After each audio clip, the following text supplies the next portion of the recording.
Baliang showbiz muna tayo. Team Domingo, nasa Batang Quiapo na bilang Madonna. Oo. Tauhan ni Pacoldo. Oo. Sila ang magliligtas sa mga grupo ni Tanggol. O, di ba? Kaya, malamang pumirma na ng kontrata sa ABS-CBN sa Team Domingo. O, di ba? Kung magaganda ang proyekto ng GMA7, maililipat ang isang Team Domingo at pupunta sa Batang Quiapo. Diba?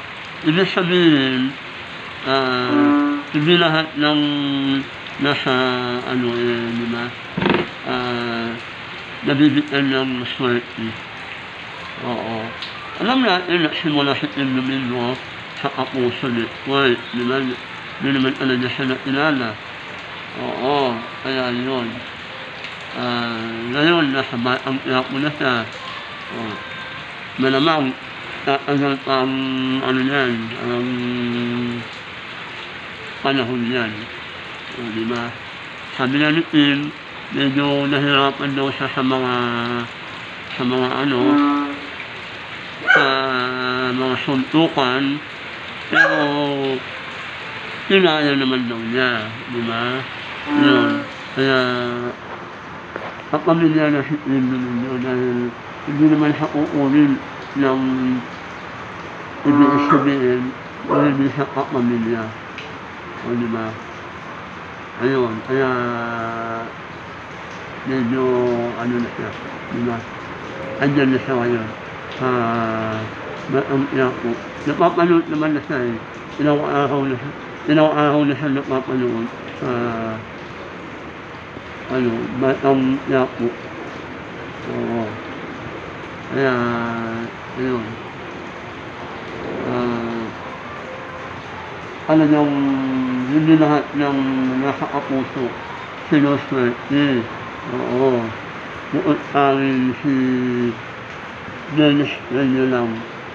Oo. Kaya Dennis Reyno, meron pang ABS-CBN kahit paano. Diba? Na sinasabi mo na wala na, meron pa bang ABS-CBN?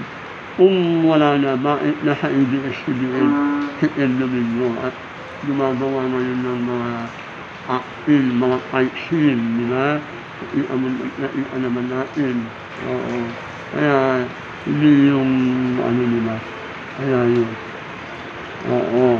Kaya, yun, buklat ay Team Domingo na nasa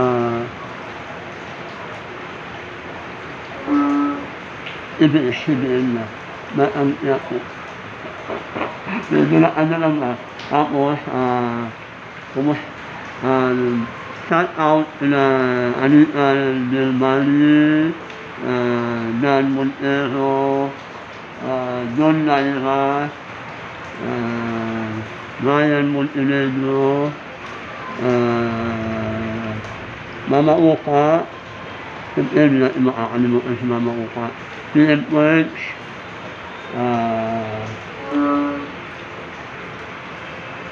Ina Valdez, Alma Soriano, at sa lahat ng mga sumusuporta sa TikTok.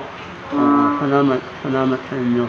Sa lahat ng mga na-subscribe, hindi ko kayo isa-isa gawa ng napakarami natin, di ba? Oo. Kaya, salamat sa 1,162. Ba? Tama ba yun? Oo, na subscriber. At sana tumaas naman ang aking watch hour para mamonetize na ako. Ayan, ha? Sige, bye-bye!